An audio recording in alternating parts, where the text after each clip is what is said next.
मेरे प्रिय दर्शकों नमस्कार। प्रिय दर्शकों, ऋषि ज्योतिष में मैं आपका दिल से स्वागत करता हूं और आपको बहुत धन्यवाद देता हूं कि आप मेरे वीडियो बड़ी उत्सुकता से देख रहे हैं। आशा करता हूं आगे भी देखते रहेंगे और आपसे आग्रह भी करता हूं और करता रहूंगा। अगर आपको मेरा वीडियो थोड़ा सा भी अच्छा लगता है तो भाई एक लाइक कर दो, मेरा मनोबल ऊंचा हो जाता है।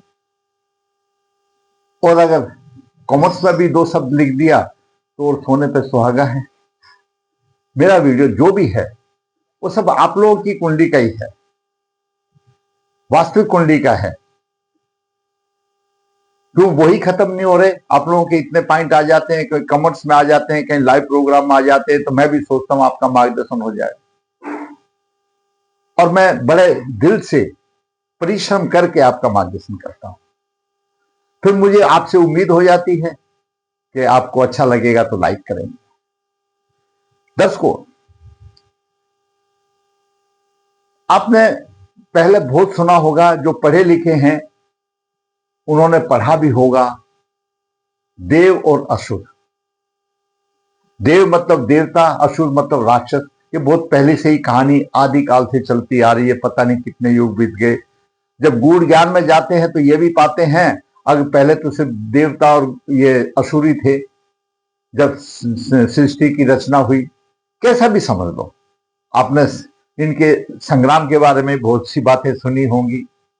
और देखिए, ये शास्त्र है, हमको कहीं ना कहीं मानना पड़ेगा। तो जैसे हम अपनी जनरेशन चलते जा रहे हैं, हम अपना वंशज को देखते हैं तो ये आते ही जा रहे हैं। आखिर हमारे भी तो कोई वंशज थे, ऐसे ही तो हम यहाँ आज नहीं है। तो ये इसी तरह से इसी का हिसाब है। ये परिपाटी है, चलती आ रही है। तो बात थी देव और असुर की। तो अब जो हमारी, जो हर आदमी जानता है, इस कुंडली में 12 राशियां हैं। हर आदमी जानता है कि 12 राशियां हैं। दूसरी बात ये भी मैं आपको बता दूं, कोई कोई जानता भी है कि पृथ्वी जो सूर्य के चारों तरफ घूमती है, आपने पढ़ा होगा डेली मोशन, एनुअल मोशन, यानी दैनिक गति, वार्षिक गति, ये पढ़ा होगा। उसी के आधार पर और जो ग्रह हैं वो चलते रहते हैं, दिन रात बनती है, तिथियां बनती हैं। उसी तरह से जब इसका हमारे महर्षियों ने या ज्योतिष के ज्ञान ने, जो पुराणों में कहा गया कि 12 राशियों के 12 लगन बना दिए, तो हर एक 2 घंटे के बाद एक हिस्सा पृथ्वी का पूरब क्षितिज की आता है, पूरब की तरफ आता है, हर 2 घंटे के बाद। यानी ऐसा मार्क कर लो, यहां पर ये पूरब है, ये पूरब है, तो यहां पर आने का 30 डिग्री का एक राशि होती है। हर राशि को मौका मिलता है 24 घंटे में एक बार आने का, तो उससे 12 लगन बनते हैं। अब ये 12 लगनों में, इन लगनों को 2 भागों में डिवाइड किया गया है। एक है देव लगन और एक है आसुरी लगन, यानी देवताओं के लगन और असुरों के लगन। ऐसा डिवाइड किया गया है। कैसे भी समझो, वो उनकी सोच थी, जैसा भी है। तो देवताओं के लगन कौन से होते हैं और आसुरी लगन कौन से होते हैं? देवताओं के लगन है, देव लगन है मेष राशि का, कर्क राशि का, सिंह राशि का और वृश्चिक राशि का, धनु राशि का और मीन राशि का। ये 6 लगन अगर यहां पर आ जाती है, मेष राशि, जैसे ये मेष राशि आ जाती है, कर्क राशि आ जाती है, सिंह राशि आ जाती है, वृश्चिक राशि आ जाती है, धनु राशि आ जाती है, या मीन राशि आ जाती है। या हम यूं कहें कि जिस लगन के स्वामी सूर्य हो, चंद्रमा हो, मंगल हो और गुरु हो, सूर्य, चंद्रमा, मंगल, गुरु, ये आ गई ना। सूर्य हो, चंद्रमा हो, मंगल हो, गुरु हो, ये 4 देव या 4 भगवान ऐसे हैं जो इन देव लगन की राशियों के स्वामी है। उसमें से सूर्य, चंद्रमा तो एक एक राशि के स्वामी है, बाकी मंगल 2 राशि का है और गुरु 2 राशि के है। सूर्य चंद्रमा कर्क राशि का है, सूर्य सिंह राशि का है, बाकी मंगल मेष राशि का है और वृश्चिक राशि का है, और गुरुदेव जो है धनु और मीन राशि के। तो यानी 6 लगन बनते हैं, इनको कहा गया है देव लगन। अब इसके बाकी बचे हुए 6 वो हो गए आसुरी लगन, उनको असुर लगन बोला गया। उनके स्वामी कौन होंगे? बुध, शुक्र और शनि होंगे। ये हमारा शास्त्र बताता है, उनके स्वामी बुध, शुक्र, शनि होंगे। उनकी राशियों के लगन क्या होंगे? वृषभ लगन होगा, मिथुन होगा, कन्या होगा, तुला होगा, मकर होगा और कुंभ लगन होगा। उनके ये 6 लगन होंगे, तो 12 लगन हो जाते हैं। तो यहां पर लगन कोई भी हो, लगन कोई भी हो, जिस लगन में आपने जन्म लिया है, अगर आपने देव लगन में जन्म लिया है तो पंचम भाव में और नवम भाव में देव लगन की ही राशि आएगी, नो डाउट। अगर आपने असुर लगन में लिया है तो लगन में पंचम भाव में नवम भाव में असुर की राशि आएगी। 2 भाषाओं में बांट दिया, देव लगन और आसुर लगन। कोई भी लगन होने दो, सभी का बराबर प्रभाव है, सभी की बराबर मान्यता है। अगर यहां पर 1 राशि है तो यहां पर 5 आएगी, यहां पर 9 राशि आएगी। जब यहां पर मीन राशि आ जाएगी तो यहां पर 4 राशि आ जाएगी, और इस तरह से आगे बढ़ती हुई यहां 8 आ जाएगी, ऐसे आ जाएगी। मतलब उसी यानी 2 पार्टी समझ लो, एक देवताओं की पार्टी, एक असुरों की पार्टी, आप ऐसे समझ लो किसी तरह।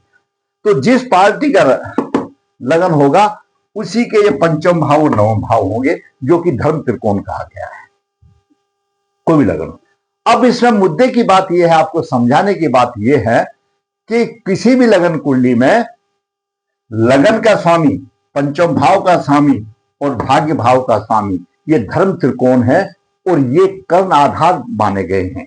तो लगन स्वयं है और पंचम भाव और नवम भाव मंत्री मुख्यमंत्री है, प्रकाश जी ने ऐसा बताया गया है।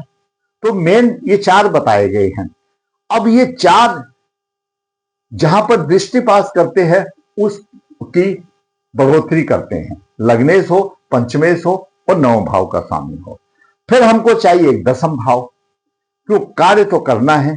फिर दसम भाव के बाद चाहिए हमको एकादश भाव, आमदनी तो चाहिए, तभी तो हम गुजारा करेंगे। तो ऐसे करते करते सभी भावों की बात आ जाती है। अब मेन बात यह है कि कोई भी लगन हो, लगन का स्वामी, पंचम भाव का स्वामी, नवम भाव का स्वामी, तीनों मेन मुख्य बिंदु हो गए, और दसम भाव का स्वामी, ये 4 हो गए मेन है। दसम भाव प्रतिष्ठा का है।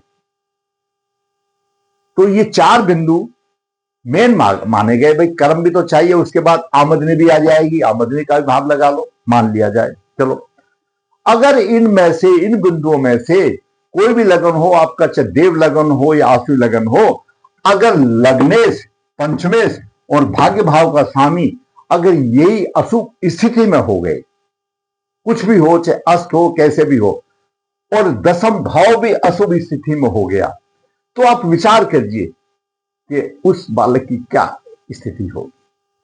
मतलब वो स्वयं भी खड्डे में गिर गया, पंचम भाव जो सबोर्डिनेट है उसको मदद करने वाला है, नवम भाव भाग्य भाव है जो ऊपर उठाने वाला है, और दसम भाव प्रतिष्ठा का भाव है, वो सब अगर खड्डे में गिर जाए तो क्या कंडीशन होगी, आप थोड़ा सा विचार कीजिए। संघर्ष में बन गए कुंडली, बहुत संघर्ष में कुंडली बन गई, और फिर परेशानी आती है, क्या किया जाए। आइए विचार करते हैं ऐसी कुंडली पर जो आई है, और उसको फिर थोड़ी सी बहुत रहा करने के लिए बदला नहीं जाता, कर्म भोग है, पूर्व जन्म के कर्मों का लेके आया, लेकिन फिर भी जो शास्त्र में उपाय दिया गया है, हम उपाय बता सकते हैं, राह आसान हो जाए उसकी अच्छी बात है। कितने क्या कर्म लेके आया है, इसके अलावा कुछ नहीं। संघर्ष है तो संघर्ष करना पड़ेगा। आइए बात करते हैं देव लगन, आसुरी लगन क्या है, मैंने आपको बता दिया। लग्नेश, पंचमेश, नवेश और दसमेश की ऐसी स्थिति, जीवन में संघर्ष, क्या करें। जातक का जन्म 22 अगस्त 2003 मिल्क चरण 2 कृष्ण पक्ष 10 बुधवार को सुबह 8:39 पर हुआ, 39 मिनट पर हुआ। मृगशिरा नक्षत्र की योनि सर्प है। पूर्व जन्म में जातक की सब दर्द से कष्ट मृत्यु हो गई थी। अगर कुंडली में काल सर्प हो या ना हो, जिसकी योनि सर्प है तो काल सर्प योग माना जाता है, कुंडली संघर्ष में बन जाती है, वो एक अलग बात है। जन्म के समय पर कन्या लगन हुआ, कन्या लगन के 10 डिग्री है और बुध उच्च राशि में यहां पर भद्रपुरुष योग बना रहा है, लेकिन डिग्री कितनी है 00.36, एक अंश भी पूरा नहीं है। मेरा पेन मोटा है, नहीं तो इस लाइन से इधर भी नहीं आया है बुध, आप ऐसा मान के सोच लो। अंश में मृत अवस्था में है, उच्च राशि में है, लग्नेश लगन में है, ये बात सोच लो। अब मृत अवस्था में है, जैसे कर्म है वैसे ही कुंडल। तीसरे भाव में केतु 0046 डिग्री लेकर के विराजमान है। छठे भाव में मंगल 12 डिग्री लेकर के विराजमान है। लगन की डिग्री, मंगल की डिग्री एकदम एक्यूरेट जा रही है, बड़ा बलवान हो गया मंगल। नवम भाव में एकादश भाव का चंद्रमा उच्च राशि का है, लेकिन 27 डिग्री लेकर के विराजमान है, 17 डिग्री का अंतर है। देवीय, हमने पिछले में बताया था देवीय शक्ति की कृपा, लेकिन वो तो योग के ऊपर है। अभी 27 डिग्री लेकर के तो मृत अवस्था में हो गया, कहां से रहेगा। राहु 0046 डिग्री लेकर के विराजमान है। वो बात है कि लग्न यानी चंद्रमा पीड़ित नहीं है, क्योंकि राहु के तो बहुत कम डिग्री है, इस बॉर्डर लाइन पर ही है राहु तो, लेकिन मृत अवस्था में 27 डिग्री लेकर के कमजोर। शनि हम तोते की तरह बताते हैं, पंचम भाव का स्वामी अगर दसम भाव में हो तो राजयोग बनता है, और शनि है, और शनि पंचम भाव का स्वामी है। हर एक कुंडली में ही आएगा, आपका भी कोई भी लगन की कुंडली हो, ये पंचम भाव का स्वामी यहां पर होगा, एक अच्छा राजयोग बनता है। क्यों? त्रिकोण का स्वामी केंद्र में चला गया, दसम भाव में चला गया, राजयोग बनता है। हर एक कुंडली में बनता है, ये साधारण बात है। तो इसमें भी राजयोग बनता है। लाइव प्रोग्राम में आया था, हमने बता दिया कि तुमको तो अच्छी नौकरी मिलेगी।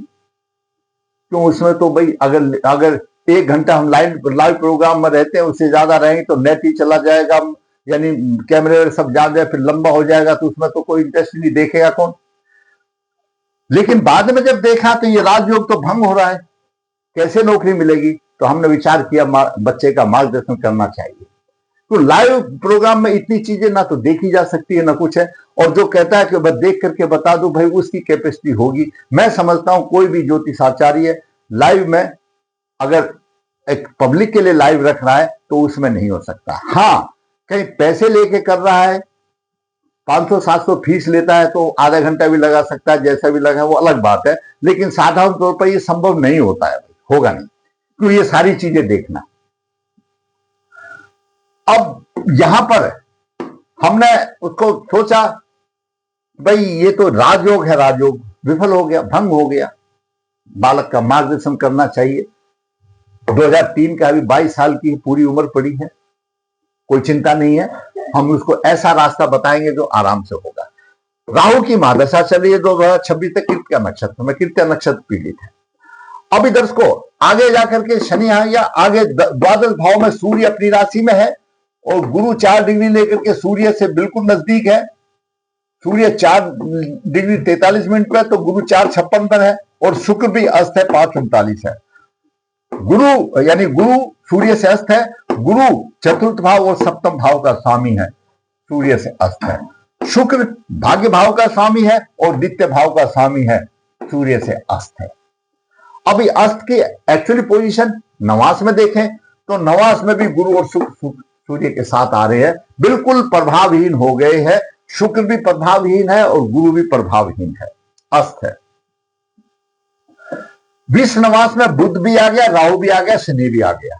अब इधर को ये देखिए बात, कुंडली है आसुरी लगन की।